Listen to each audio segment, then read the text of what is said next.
बिस्मिल्लाहिर्रहमानिर्रहीम। Welcome back to QM का कौन सा वाला पोर्शन? Stat portion. सबसे पहला चैप्टर स्टैट पोर्शन का कौन सा है? That is chapter 7। चैप्टर 7 एक इंतहाई सिंपल और इजी सा चैप्टर है। इसमें कोई ख़ास आपसे कैलकुलेशन नहीं करवाई जाएंगी, कोई मुश्किल किस्म के फॉर्मूलाज नहीं है। बस बहुत सारी तरह की डेफिनेशन है, बहुत सारे तरह की डायग्राम्स वगैरह हैं, तस्वीरें हैं, छोटे छोटे कॉन्सेप्ट ज़्यादा सारे हैं। तो छोटे छोटे कॉन्सेप्ट्स को हम छोटा छोटा टाइम लगा के ही फास्ट मोड में गो थ्रू करते हैं, आगे चलते हैं। सबसे पहले हमें बताया गया डाटा क्या होता है। तो हर काम की बात डाटा होता है। डाटा की बहुत सारी टाइप्स होती हैं। एग्जांपल्स हमें क्या दी गई हैं? हाइट्स लोगों की डाटा है, कॉन्फ्रेंस में कितने बंदे थे, कितने लोकल थे, कितने फॉरेनर थे, सारा का सारा डाटा है। आगे चलते हैं टाइप्स ऑफ डाटा पे। टाइप्स ऑफ डाटा में बहुत सारी तरह की कैटेगरीज बनाई जा सकती हैं। सबसे पहले आपके पास कैटेगरीज है न्यूमेरिकल एंड कैटेगोरिकल। जो चीज़ नंबरों में होती है दैट इज न्यूमेरिकल। जो चीज़ अल्फाज में होती है दैट इज कैटेगोरिकल। रीडिंग अब मैं करने के बिल्कुल भी मूड में नहीं हूँ, रीडिंग आप लोग भी कर सकते हैं।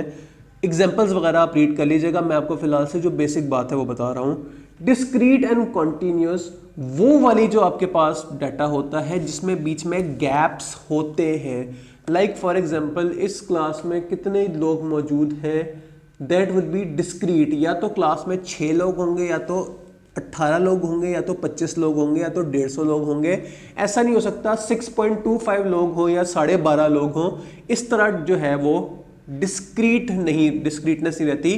तो जिस तरह की चीज़ें जो हमेशा पॉइंट्स में आंसर, अच्छा अब यहाँ एक रट्टा लोग लगा लेते हैं कि जो चीज़ पॉइंट्स में आ सकती है वो कॉन्टिन्यूस होती है, जो चीज़ पॉइंट्स में नहीं आती वो कॉन्टिन्यूस नहीं होती। मेरे ख्याल में ऐसे रट्टा अच्छा नहीं है, क्योंकि ऐसी चीज़ें हैं जो कि पॉइंट्स में हो और फिर भी डिस्क्रीट हो। जिसकी एक अच्छी एग्जांपल है शर्ट का कॉलर। आप अगर शॉपिंग करने जाते हैं, अगर मैं अपनी बात करूं तो मुझे 14.5 कॉलर साइज की शर्ट आती है। तो अगर मैं ये कहूं कि मैंने रट्टा लगाया हुआ हो कि 14.5 कॉलर साइज जो है वो चूंकि पॉइंट आ रहा है इसलिए कंटिन्यूस नंबर होगा, नहीं। दुकानदार आपको रेडीमेड 14.25 सेंटीमीटर कॉलर की शर्ट नहीं देगा। 14 कॉलर की शर्ट्स होती हैं, 14.5 कॉलर की शर्ट्स होती हैं, 15 कॉलर की शर्ट्स होती हैं, और फिर 15.5 कॉलर की शर्ट्स होती हैं। तो ये मैं इसलिए इतनी सी बात पे इतना एम्फोसिस कर रहा हूँ क्योंकि कुछ लोगों के कॉन्सेप्ट्स यहाँ खराब बिल्ट हुए होते हैं कि भाई जहाँ आंसर पॉइंट्स में आ रहा है वो कॉन्टिन्यूस है, जहाँ आंसर पॉइंट्स में नहीं आ रहा दैट इज डिस्क्रीट। तो कॉन्सेप्ट सीधा रखना है, इस तरह का आंखें बंद करके रट्टा नहीं लगाना। अच्छा, कॉन्टिन्यूस वो चीज़ जहाँ गैप्स आते हैं कि नहीं आते हैं। कॉन्टिन्यूस में गैप्स नहीं आते, आपके पास डाटा चलता चला जाता है। लाइक फॉर एग्जांपल अगर आप एज की बात करें तो ऐसा नहीं होता कि आज बंदा 18 साल का है तो कल बंदा अचानक से 19 साल का हो जाए। नहीं, आज एक बंदा ऐसा हो सकता है कि 18 साल और 300 दिन का हो, अगले दिन वो बंदा 18 साल और 361 दिन का होगा, उससे अगले दिन 18 साल 300। अब यहाँ बीच में गैप्स नहीं है। हर लम्हे अगर आप उसकी जो है वो एज उठा के देखें, आपके पास पॉइंट्स में कुछ आंसर आ रहा होगा। लाइक 18 साल 6 दिन और 20 घंटे और 30 मिनट और 45 सेकंड। इस तरह करके ये कॉन्टिन्यूस चीज़ है जो कि एक स्केल पे आपके पास आती चली जा रही है, दैट इज कॉन्टिन्यूस डाटा। उसके बाद वो वाला डाटा जहां ऑर्डर मैटर करता है दैट इज मतलब ऑर्डिनल, और जहां ऑर्डर मैटर नहीं करता उसे हम कहते हैं नॉमिनल। तो ये ऑर्डर के हिसाब से जो डाटा होता है। नेक्स्ट, क्रॉस सेक्शन और टाइम सीरीज। हमेशा की तरह यहां मैं अपनी फेवरेट जो पिक्चर है वो जरूर आपके साथ शेयर करूंगा, लेकिन पहले जरा सुन लें होता क्या है। क्रॉस सेक्शन, किसी चीज को काट के उसे साइड से देखना कि उसके अंदर कितनी लेयर्स थी, उसमें क्या कुछ था। आपने अकाउंटिंग पढ़ी होगी, अगर आप किसी स्टेटमेंट की बैलेंस शीट, नहीं क्या उसे कहते हैं, इनकम स्टेटमेंट जो है वो देखें। इनकम स्टेटमेंट में आपके पास क्या आ रहा होता है? Sales minus cost is equal to gross profit minus admin cost is equal to जो है नेट प्रॉफिट। ये आपके पास क्रॉस सेक्शन की बेस्ट एग्जांपल है। आपके पास at the end of year या फॉर द ईयर एंडेड फलाना आपके पास होता है कि ये सारी अमाउंट है, इतना खर्चा हुआ, इतने पैसे मिले, इतना प्रॉफिट एंड लॉस है। This is called cross section. आप एक कंपनी को साइड से देख रहे हैं कि उसके अकाउंट में, उसके जो है वो जो है अकाउंट स्टेटमेंट में कितनी सारी जो थी वो लेयर्स थी और क्या कुछ था। जबकि टाइम सीरीज ये होती है कि आप उसी चीज को मुख्तलिफ सालों पे कंपेयर करें। लाइक फॉर एग्जांपल अगर आपके पास कंपेरेटिव डाटा हो, आपके पास 2 सालों की इनकम स्टेटमेंट हो, आप कंपेयर कर सकते हैं कि सेल्स पिछले साल इतनी थी, इस साल इतनी है, कॉस्ट ऑफ सेल्स पिछले साल इतनी थी, इस साल इतनी है। जो आप दो टाइम पीरियड्स को कंपेयर करते हैं that is called time series. Picture अगर हम देखें तो दिस इज क्रॉस सेक्शन, हमें नजर आ रहा है कि क्या चल रहा है। एक चॉकलेट की लेयर है, फिर कैरेमल है, फिर मजीद चॉकलेट है, फिर कैरेमल है। This is called cross section. जबकि टाइम सीरीज क्या होगी, किसी चीज को देखना कि टाइम का इसके ऊपर क्या असर पड़ा। तो ये केक अगर आप धूप में रख दें 2 घंटे तो जो उसके बाद हाल होगा that will be time series. आगे चलें, प्राइमरी डाटा, सेकेंडरी डाटा, वो डाटा जो आपने खुद कलेक्ट किया हो अपनी इन्वेस्टिगेशन के लिए directly, that is called primary data. और सेकेंडरी डाटा वो वाला डाटा जो आपने किसी थर्ड पार्टी, किसी दूसरे सोर्स से, बाहर के सोर्स से जो है वो ऑब्टेन किया, that is called secondary data. Next we have population and sample. Chapter 13 में जाके हम डिटेल से इस पे, खैर डिटेल से तो नहीं लेकिन इससे कहीं ज्यादा डिटेल से इस पे बहस करेंगे। पॉपुलेशन क्यों होती है, क्या होती है। अभी हम अगर शॉर्ट इसका करें तो पॉपुलेशन वो तमाम की तमाम चीजें होती हैं जिससे किसी स्टैटिस्टिशियन को गर्ज होता है, और सैंपल वो उस पॉपुलेशन का एक छोटा सा पार्ट होता है जिसके ऊपर स्टैटिस्टिशियन अपना एक्सपेरिमेंट करके खुश हो जाता है। नेक्स्ट आपके पास है जो है स्ट्रक्चर्ड और अनस्ट्रक्चर्ड डाटा। वो डाटा जो रॉ फॉर्म में होता है दैट इज अनस्ट्रक्चर्ड डाटा, और वो डाटा जो कि रिफाइन कर दिया गया होता है, जरा खूबसूरत फॉर्म में होता है, दैट इज स्ट्रक्चर्ड डाटा। आगे आपके पास अच्छे डाटे की तारीफें बयान की गई हैं कि वो कंप्लीट होता है, रेलेवेंट होता है, टाइमली होता है, एक्सेट्रा एक्सेट्रा। ये सारी एमसीक्यूज, थ्योरी के जो 10-12 एमसीक्यूज आने हैं या 5-6 एमसीक्यूज आने हैं डिपेंडिंग ऑन योर किस्मत, ये उनके लिए आपके पास सारा पार्ट है। यहाँ हमने कोई कैलकुलेशन या कैलकुलेटर वगैरह जो है वो तकरीबन यूज नहीं करना। नेक्स्ट डाटा कलेक्शन मेथड्स में बताए गए हैं किस किस तरीके से डाटा कलेक्ट किया जा सकता है। तो ये सारी की सारी रीडिंग है, आप एक्सपेरिमेंट्स खुद कर सकते हैं, आप किसी सेकेंडरी डाटा से चीज़ ले सकते हैं, आप लोगों को इंटरव्यू ले सकते हैं, ऑब्जर्व कर सकते हैं किसी दूसरे को वो काम करता देख के। तो ये सारे मेथड्स हैं डाटा कलेक्शन के।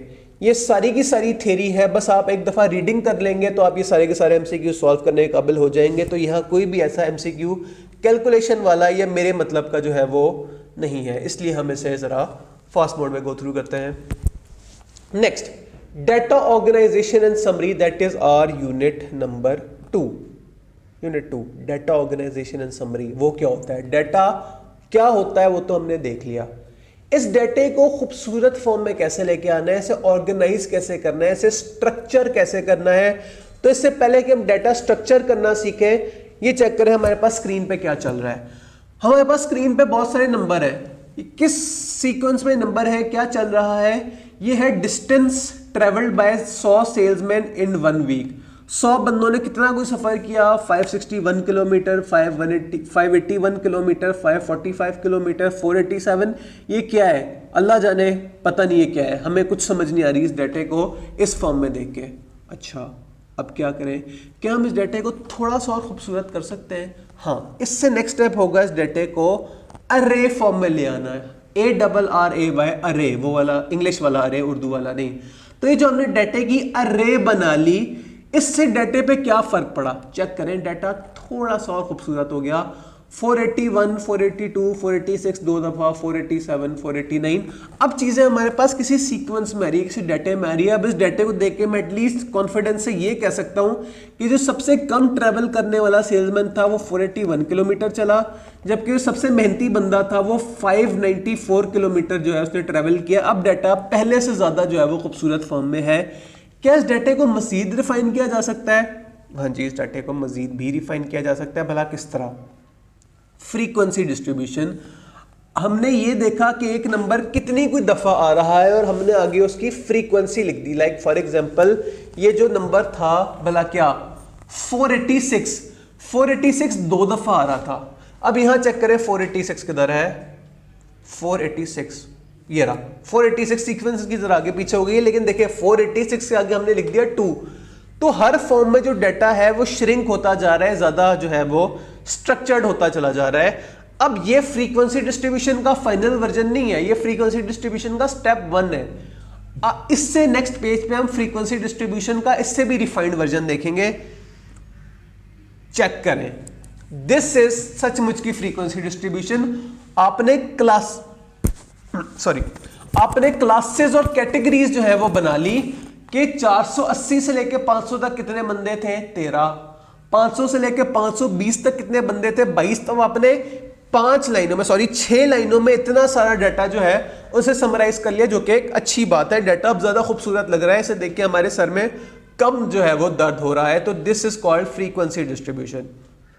नेक्स्ट आपसे कहा जाए टेली, तो टेली इसे कहते हैं जो बॉक्स के अंदर आपके पास है। इसका तरीकेकार क्या होता है, 5 डॉट्स को रिप्रेजेंट करने का तरीका होता है ये 1 2 3 4 और फिर 5। इससे आप क्रॉस करते हैं तो फिर इसे 5 कंसिडर किया जाता है। तो यहां जब फ्रीक्वेंसी 13 थी तो आपने एक दफा 5 लिखा, एक दफा 5 लिखा और फिर 1 2 3, this means 13 is the frequency. वैसे टेली यूज कोई नहीं होती है, लेकिन स्टिल आपको दिखाई जा रही है कि अगर इस तरह आपको कुछ लाइनें लाइनें बनी नजर आए तो परेशान ना हो जाएगा कि यार ये क्या अजीबोगरीब लाइनें लिखी है, क्या लिखा है। ये आपके पास टेली है और इसे पढ़ने का तरीका ये होता है कि दिस मीन्स 5, दिस मीन्स 10 15 20 25 और 25 प्लस 2 27 थी इस जो है उसकी फ्रीक्वेंसी। आगे चले, मजीद हमारे पास एक और तरह की फ्रीक्वेंसी डिस्ट्रीब्यूशन गिवन है। फ्रीक्वेंसी डिस्ट्रीब्यूशन एक दफा गौर से देख लेते हैं, ये सारी रीडिंग आप कर लीजिएगा। तो नंबर ऑफ विजिट्स, ये आपके पास है क्लास साइज कि आपके पास 41 से 50 तक कितने थे, फिर 50 से 60 तक कितने थे। फिर आपके पास है फ्रीक्वेंसी कि कितने ऐसे दिन थे कि आपके पास 41 से लेकर 50 तक विजिट्स थे, और कितने ऐसे दिन थे आपके पास 91 से 100 के दरमियान विजिट्स थे।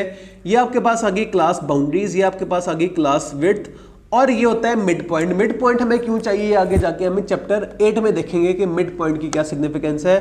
यहाँ और क्या है, आपके पास तारीफें की गई हैं कि अच्छे डाटे में, अच्छे फ्रीक्वेंसी डिस्ट्रीब्यूशन में क्या क्या जो है वो खासियात होनी चाहिए, हेडिंग होनी चाहिए, यूनिट्स होने चाहिए, टोटल्स वगैरह होने चाहिए। और फिर दोबारा से आपके पास आ गए MCQs। तो MCQs आपके पास वंस अगेन ये सारा का सारा थ्योरी का काम है जो कि आप इजीली खुद कर सकते हैं, हम इस पे अपना टाइम नहीं लगाएंगे। एंड पे जो एक आधा थोड़ा सी कॉम्प्लिकेशन वाले सवाल होंगे वो हम खुद देखेंगे। ये सारा रीडिंग है, ये मैं आप लोगों के ऊपर ही छोड़ रहा हूं। Next, graphical representation of data. Unit 1 में हमने डाटा की टाइप्स देखी, यूनिट 2 में हमने डाटे को अरेंज वगैरह करना सीखा। अब यहां आपको डाटे को खूबसूरत फॉर्म में, पिक्चर फॉर्म में जो है वो रिप्रेजेंट करना दिखाया जाएगा।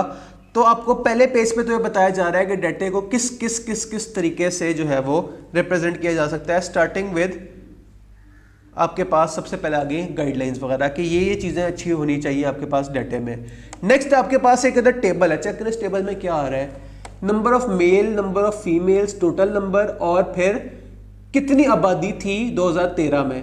एज वाइज भी गिवन है और मेल फीमेल वाइज भी गिवन है। अब नेक्स्ट पेजेस पे आपको इसी डाटे को, इसी टेबल को मुख्तलिफ पिक्चर्स की फॉर्म में जो है वो दिखाया जाएगा। लाइक फॉर एग्जांपल आपके पास ये 2 तरह के चार्ट्स आ रहे हैं। पहला चार्ट हम क्या कह रहे हैं उसे सिंपल बार चार्ट। एक दफा देखिए सिंपल बार चार्ट में क्या चल रहा है। ये जो मेल है 0 टू, जो टोटल आबादी है 0 to 14 वाली, कितने कोई बंदे हैं इसमें, लेट्स हैव अ लुक। हमें नजर आ रहा है कि इस आबादी में तकरीबन 60 से थोड़े ज्यादा लोग हैं, जरूर 65 मिलियन के करीब करीब होंगे। क्या 65 मिलियन के करीब करीब ही थे? चेक करें, पूरा 66 मिलियन। 55 to 64 के कितने लोग थे? 9.1 मिलियन। क्या 9.1 मिलियन ही है? तो हाँ जी, चेक करें 9.1 तकरीबन 10 के करीब है, जरूर 9 के इक्वल होगा। तो इस ग्राफ से हमें यही डाटा जरा पिक्चर फॉर्म में नजर आ रहा है। ये तो हमारे पास था सिंपल बार चार्ट। अब इसे कॉम्प्लेक्स कैसे किया जा सकता है? Component bar chart. आपने बार चार्ट के टुकड़े कर दिए। अच्छा, किस किस्म के टुकड़े किए, क्या हमें नजर आ रहा है? तो हमें साइड पे बताया जा रहा है कि ग्रे वाली लाइन मींस फीमेल और ब्लैक वाली लाइन मींस मेल। आपको सब कैटेगरीज बना के दे दी गई। अब इसको अगर हम गौर से देखें, ब्लैक वाली कैटेगरी कहां खत्म हो रही है? टोटल तो अभी भी 66 मिलियन ही है, लेकिन अब ये देखें ब्लैक कहां तक है? 30 से थोड़ा ऊपर है, जरूर 32 33 मिलियन होगा। वापस चलते हैं डाटा पे, चेक करें। 30 जो है 3 मिलियन जो लोग थे वो मेल थे, जो बाकी थे वो फीमेल थे। यानी कि इसने हमें सब कैटेगरीज हैं वो भी बना के दिखा दी। Next, multiple bar chart. ये क्या चीज है? सिंपली इस वाले बार को इस वाले बार में प्लस कर दिया गया तो आपके पास मल्टीपल बार चार्ट आ गया। ये देखिए आपके पास टोटल का कॉलम भी आ रहा है, आपके पास सिर्फ मेल्स वाला कॉलम भी आ रहा है और सिर्फ फीमेल्स वाला कॉलम भी आ रहा है। और चौथा जो हमें दिखाया जा रहा है दैट इज परसेंटेज वाइज। एक मिनट, ये क्या बात हुई? ये तो हमें सारे बराबर लग रहे हैं। परसेंटेज तो सेम आ रही है, तो भला क्यों सेम आ रही है? वापस चलते हैं अपने डेटे की तरफ। टोटल 66 मिलियन लोग थे 0 to 14 वाले। 66 मिलियन में से 33.9 जो है वो मेल है, तो 33.9 डिवाइडेड बाय 66 क्या होता है? कैलकुलेटर बोला 51.3। तो क्या ये 51.3% ही नहीं है? अगर हम इसे जूम करें तो ये चेक करें, पहली मतलब जूम मेरी मर्जी से हुआ है, ये चेक करें 51%, 50 से थोड़ा सा ऊपर है, तो ये एग्जैक्टली 51% है। तो हम कहेंगे कि भाई ये जो परसेंटेज वाइज हमें जो इंफॉर्मेशन दी गई है ये भी ठीक है। नेक्स्ट हमारे पास गोल वाला चार्ट, इसे क्या कहते हैं? Pie chart. पाई हमें कैसे पता लगेगा कितने परसेंट है, ये क्या है? ये भी एक दफा वेरीफाई कर लेते हैं। वापस हम गए इस डाटे की तरफ। भाई टोटल आबादी कितनी थी इन सारों की मिला के? 66 plus 41.3 plus 65.8 plus 9.1 plus 8.1। Calculator बोला 190.3। इस 190.3 में से कितने जो लोग हैं वो 0 to 14 वाले हैं? 66.3, तो 66 डिवाइड बाय 190.3 क्या होता है? कैलकुलेटर ने कहा 34.6%। अब जो पाई चार्ट था उसका 35% जो पोर्शन होगा वो 0 to 14 वाले लोगों को रिप्रेजेंट कर रहा होगा। एक दफा देख लेते हैं क्या वाकई ऐसा है? हाँ जी, चेक करें। 35% जो लोग हैं वो इस वाले पोर्शन में 0 to 14 वालों को जो है वो रिप्रेजेंट कर रहे हैं। एक और तसल्ली कर लेते हैं, देख लेते हैं 22 कैसे आया। तो 22 देखने के लिए हम देखेंगे कि 41.3 डिवाइड बाय 190.3 क्या होता है? This divided by this.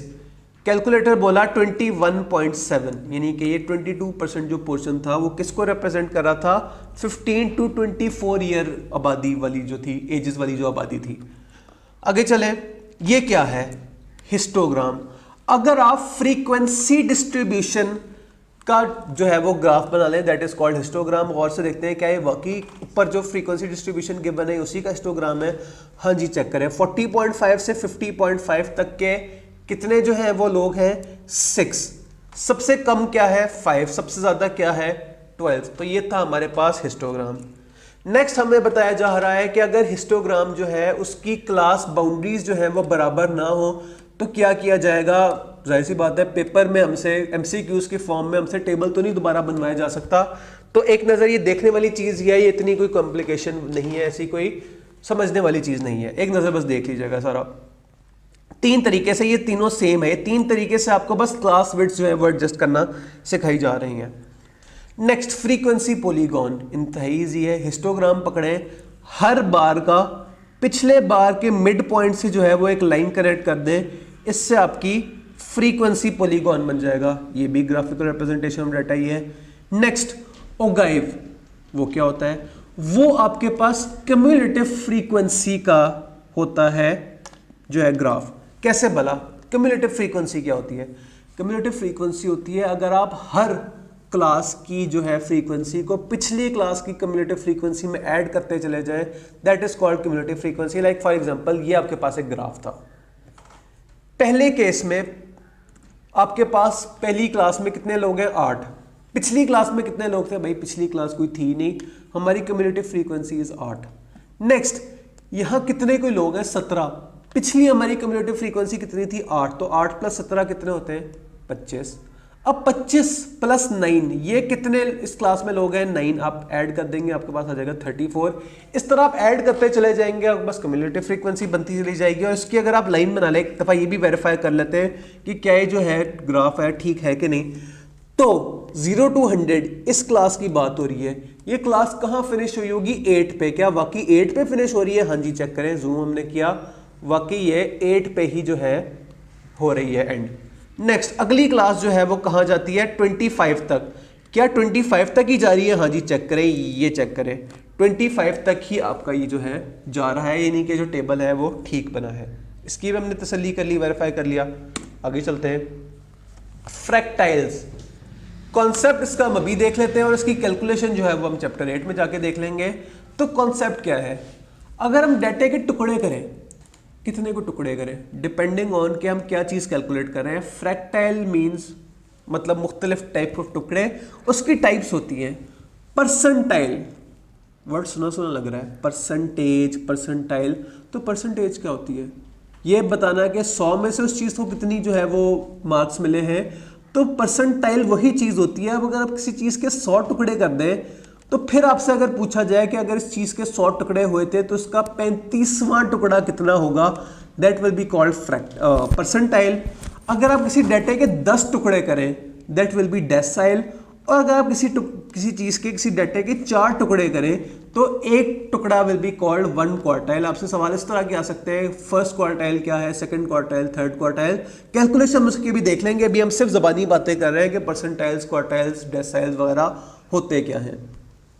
Next, stem and leaf plot, एक इंतहाई इजी कॉन्सेप्ट। नेक्स्ट पेज पे आपके पास इसकी एग्जांपल है।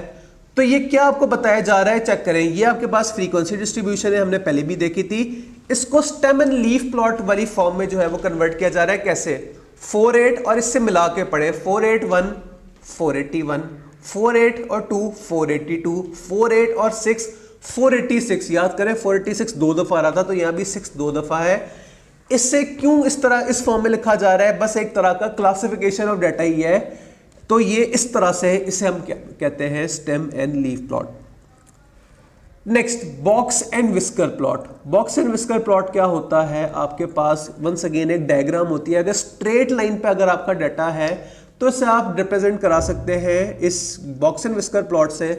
अगर मैं बॉक्स एंड विस्कर प्लॉट बनाऊं जरा फास्ट मोड में, क्या आपके पास होता है? आपके पास अगर समझे इस तरह डाटा गिवन है, this is 10, this is 12, this is 14, this is 16, this is 18 and so on. सबसे पहला स्टेप होता है कि आप जो सबसे हाईएस्ट वैल्यू है उसके ऊपर लाइन लगा देते हैं। लाइक सबसे हाईएस्ट वैल्यू थी यहाँ 20, मैंने एक लाइन लगा दी 20 के ऊपर। उसके बाद सबसे छोटी वैल्यू इमेजिन मैं कर रहा हूँ ये 10 थी, इसके ऊपर मैंने एक लाइन लगा दी। नेक्स्ट स्टेप, आप देखिए कि आपका मीडियन किधर है। मीडियन की कैलकुलेशन हम रिवाइज करेंगे चैप्टर 8 में जाके, लेकिन स्टिल आप लोगों को पता है मीडियन क्या होता है, आप लोगों ने क्लासेस पढ़ी हुई हैं। तो हम अज्यूम कर रहे हैं कि इसका मीडियन यहाँ कहीं है 15। हमने मीडियन के ऊपर एक लाइन लगाई। उसके बाद Q1 और Q3, Q1 में अज्यूम कर रहा हूँ था 12.5 और Q3 में अज्यूम कर रहा हूँ था 17.5। आपने किया क्या? आपने यहाँ एक लाइन लगाई, इस मतलब डब्बे को बंद कर दिया, इसे हमने कह दिया बॉक्स, और इस बॉक्स को आपने इनसे ज्वाइन कर दिया। तो चेक करें, मैंने फ्री हैंड ही एक तकरीबन खूबसूरत सा बॉक्स एंड विस्कर प्लॉट बना दिया है। नेक्स्ट स्टेज पे जो मैंने आपको बातें ज़बानी बताई है, इसी के आपको जो है वो न्यूमेरिकली एग्जांपल भी दी गई है, लेकिन तरीक़ेकार यही होता है। एक दफ़ा दोबारा बात करते हैं। हाईएस्ट नंबर पे लाइन, लोएस्ट नंबर पे लाइन, मीडियन पे लाइन, Q1 पे लाइन, Q3 पे लाइन, इन दोनों लाइंस को ज्वाइन किया। इन दोनों लाइंस को ज्वाइन किया। यार मैं तो आर्टिस्ट निकला है, तो मैंने स्केच बना दिया है प्रॉपर। खैर एनीवे, ये आपके पास बन गया box and whisker plot. Lowest value, highest value, median, Q1, Q3। आगे चलते हैं, ये उसकी एक एग्जांपल है। Next, time series graph. Time series हमने आज ही तो पढ़ा है, तो time series, yes we are right, हमने आज ही पढ़ा है, तब हमने उसकी डेफिनेशन पढ़ी थी।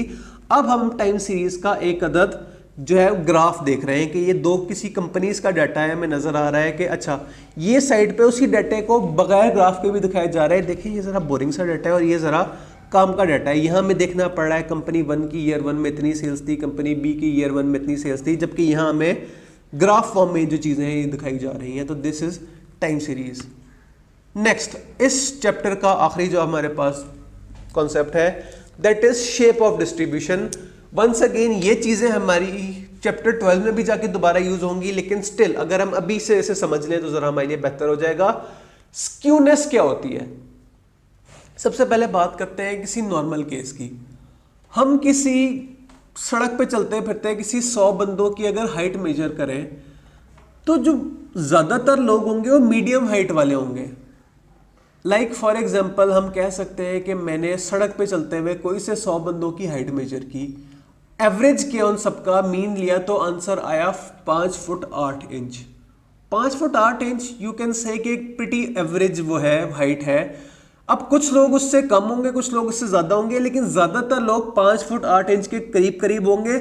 हाँ, कुछ अजूबे भी होंगे, कुछ 4 फुट के भी होंगे, कुछ 6-7 फुट के भी होंगे, लेकिन स्टिल ज़्यादातर जो लोग हैं 5 फुट के आसपास होंगे। तो that is called symmetric data. आपके जो सबसे ज़्यादा लोग होते हैं वो मीडियन के और मीन के आसपास होते हैं, जबकि जो बहुत कम जो लोग होते हैं जो कि बहुत छोटे या बहुत लंबे होते हैं, तो that is called symmetric data. लेकिन ज़रूरी नहीं है कि ऐसा हो। अगर कोई टेस्ट हो बहुत ही मुश्किल हो, ज़्यादातर लोग उसमें 2 नंबर 3 नंबर 6 नंबर लेके बैठे होंगे, कोई एक आधा अजूबा होगा जो कि जिसने 20 में से 20 नंबर लिए होंगे, वो डाटा अब आपका स्क्यूड होगा। वो किस तरह का स्क्यूड होगा? पॉजिटिवली स्क्यूड होगा, स्क्यूड टू द राइट होगा। ये लोग हैं 2 नंबर वाले, 4 नंबर वाले, 6 नंबर वाले, जबकि ये हैं 20 में से 20 नंबर वाले। तो यहाँ जो है डाटा एक तरफ को स्क्यूड है और सिमेट्रिक नहीं है। इस स्क्यूनेस को हम क्या कहेंगे? राइट साइड पे ये स्क्यूड है तो पॉजिटिवली स्क्यूड है।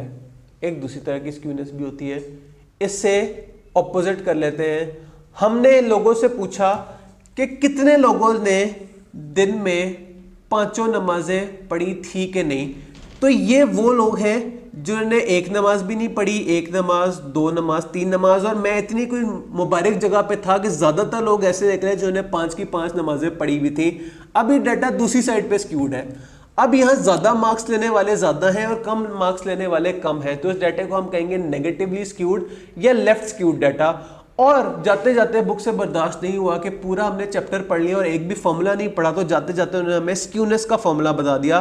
Skewness is equal to 3 into median minus mode divided by standard deviation.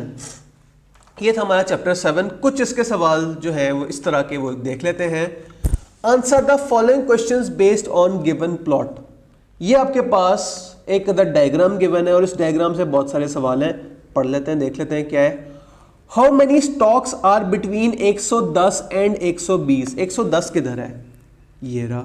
120 किधर है? ये रहा। कितने स्टॉक्स हैं इनके दरमियान? अभी देख लेते हैं। ये किसके बराबर है? 5। ये किसके बराबर है?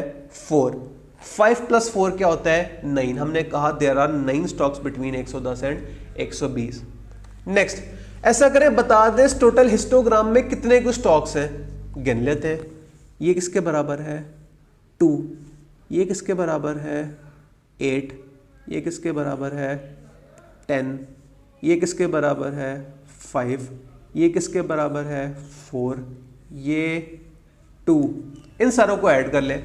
5 + 4 9, 9 + 2 11, 11 + 10 21, 21 + 8 29, 29 + 4 जो है 33, 33 + 5 38 और 38 + 2 40। 40 should be the right answer. Next, what are the maximum and minimum number stocks given in the following interval? Maximum सबसे ज्यादा स्टॉक्स किधर है? 10। सबसे कम स्टॉक्स किधर है? 2। क्या 10 and 2 वो ऑप्शन है? हाँ जी, 10 and 2 ये रहा ऑप्शन। ऐसा करें, क्लास विड्थ डिटरमिन कर लें। क्लास विड्थ का क्या मतलब है? ये जो एक बार है कितना कोई मोटा है, तो ये 140 से लेके 145 तक एक बार है, 135 से लेके 140 तक एक बार है, तो एक बार कितनी विड्थ का हुआ? 5 का। तो 5 इज आवर क्लास विड्थ। 5 मैंने कैसे बोला? 145 - 140 = 5।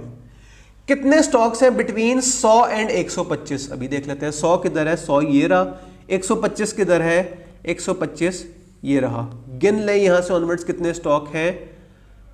तो 125 किधर था? ये था। तो हमें क्या 125 को इंक्लूड करना चाहिए? नहीं।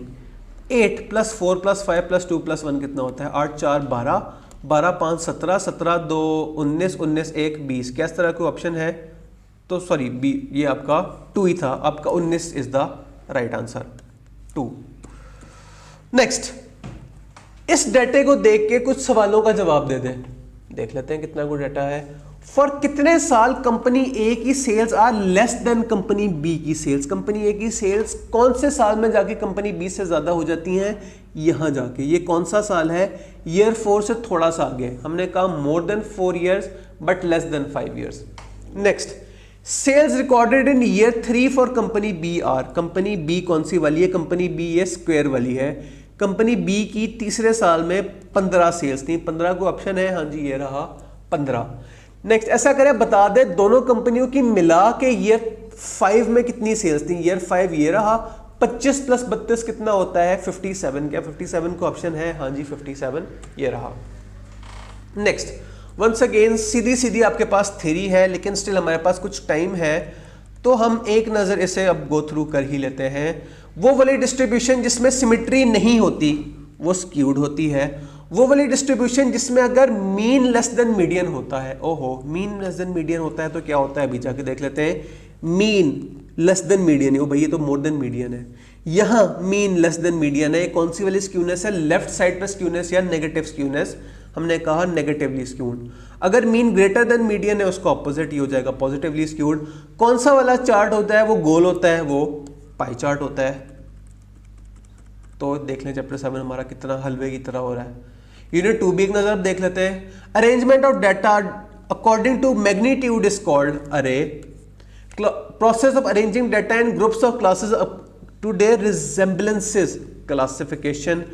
Purpose of classification and tabulation in to present in visual form. क्यों हम ये करते हैं, ताकि डाटा जरा खूबसूरत फॉर्म में, इजी टू अंडरस्टैंड फॉर्म में आ जाए। Dash is the arrangement in ascending और डिसेंडिंग ऑर्डर अरे। Dash shows the various values and the frequency, frequency distribution. Unit 1 भी देख लेते हैं।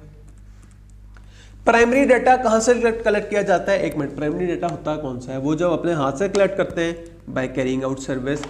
Any reading of information, qualitative और क्वांटिटेटिव, रिकॉर्डिंग ऑफ इंफॉर्मेशन, हम उसे कहते हैं ऑब्जर्वेशन। टोटलिटी ऑफ ऑब्जर्वेशन, जिसे स्टैटिस्टिशियन को गर्ज होता है, स्टैटिस्टिशियन को हमेशा पूरी पॉपुलेशन से गर्ज होता है। डिस्क्रीट वैल्यू वो होती है जिसमें होल नंबर भी हो सकते हैं और फ्रैक्शन भी हो सकते हैं, दोनों क्यों हो सकते हैं, मैंने भी इतनी लंबी चौड़ी इस पर बहस किया है शर्ट के कॉलर साइज वाले टॉपिक के बारे में। कॉन्टिन्यूस वेरिएबल कौन सा हो सकता है, जिसमें होल नंबर भी हो सकते हैं और फ्रैक्शन भी हो सकते हैं। रॉ डाटा, अनप्रोसेस्ड डाटा जो कि हम खुद कलेक्ट करते हैं, वो कौन सा होता है, वो प्राइमरी डाटा होता है। प्रोसेस डाटा या पब्लिश डाटा आपके पास सेकेंडरी डाटा होता है। इंक्वायरी फॉर्म जिसमें ज़्यादा सारे क्वेश्चंस होते हैं, वो क्वेश्चनर होता है। स्टैटिस्टिक, ये जो वैल्यू होती है वो क्या कहलाती है, वो स्टैटिस्टिक कहलाती है। कौन सा वेरिएबल होता है जिसमें जंप्स या गैप्स होते हैं, वो डिस्क्रीट होता है। कौन से वाली एग्जांपल डिस्क्रीट डाटा की है, हाइट ऑफ ट्रीज, क्या हाइट डिस्क्रीट होती है, बिल्कुल भी नहीं। क्या लेंथ ऑफ टेबल डिस्क्रीट होती है, बिल्कुल भी नहीं। क्या वेट ऑफ बैग्स जो है वो डिस्क्रीट होता है, बिल्कुल भी नहीं। नंबर ऑफ स्टूडेंट्स, हाँ नंबर ऑफ स्टूडेंट्स डिस्क्रीट होते हैं, या तो 4 स्टूडेंट्स होंगे या 5 होंगे, 4.5 या 4.25 नहीं हो सकते। 4 is the right answer, D is the right option. Which of the following is the data of continuous data. Number of books discrete होती है, नंबर ऑफ चेयर्स भी डिस्क्रीट होती है, नंबर ऑफ स्टूडेंट्स भी डिस्क्रीट होते हैं, लेकिन height of trees discrete नहीं होती, वो कॉन्टिन्यूस होती है। वो 12 मीटर भी हो सकती है, 12.5 मीटर भी हो सकती है, 12.25 मीटर भी हो सकती है, और 13.5 जो है वो 12 मीटर भी हो सकती है। Which of the following example of primary data, वो डाटा जो हमने खुद कलेक्ट किया है। Publish statistics on consumer in the market, publish statistics किसी और ने पब्लिश किए होंगे, प्राइमरी नहीं हो सकता, सेकेंडरी होगा। Earlier known experiments of drug reactions, हाँ ऐसा हो सकता है कि हमारे ही पुराना जो है वो एक्सपेरिमेंट हो, ये बी हो सकता है। अभी बी पे हमने हल्का सा टिक लगाया, पूरा वाला टिक नहीं लगाया। कंज्यूमर सर्वे रिजल्ट्स, हाँ ये भी सही हो सकता है। और publish story of an accident in the newspaper, नहीं ये नहीं हो सकता, न्यूज़पेपर में तो किसी और का डाटा होगा। तो कौन सा वाला हमें बेस्ट लग रहा है, कंज्यूमर सर्वे हमने खुद किया होगा, जबकि हमने एनालिसिस जो है वो किसी दूसरी ड्रग कंपनी का लिया होगा, तो हमें डी जो है वो बेस्ट ऑप्शन लग रहा है। Select the qualities of a good data, हमें दिल पे पत्थर रख के इन चारों को ही टिक करना पड़ेगा, क्योंकि ये जो चारों है वो अच्छे डाटा की टाइप्स होती हैं। और the set of all possible outcomes को हम कहते हैं सैंपल स्पेस। ये चैप्टर 11 का क्वेश्चन है, यहाँ क्या कर रहा है, थोड़ा डाटा से मिलता जुलता था, इसलिए मैंने से यही इंक्लूड कर लिया। तो दिस वाज चैप्टर 7, छोटा सा इजी सा चैप्टर। पिछले 2 दिनों से हम, बल्कि 3 दिनों से हम जरा हैवी चीज़ें कर रहे हैं, इसलिए आज हमने एक आसान चैप्टर भी कर लिया, शुक्र है। अब हम जो है वो नेक्स्ट वीडियो में मिलेंगे चैप्टर 8 से। चैप्टर 8 से सचमुच का स्टार्ट हो रहा है, फिर हम उसी मेहनत वाले मोड पे चले जाएंगे। आज यू कैन से कि आपकी जो है वो जल्दी छुट्टी हो रही है, क्योंकि आपने बड़ी मेहनत की है पिछले 2-3 दिनों में। तो इंशाल्लाह मिलते हैं नेक्स्ट वीडियो में विद चैप्टर 8। तब तक के लिए ख्याल रखिएगा, रिवीजन करते रहिएगा, बड़ों की बातें मानते रहिएगा, और अल्लाह।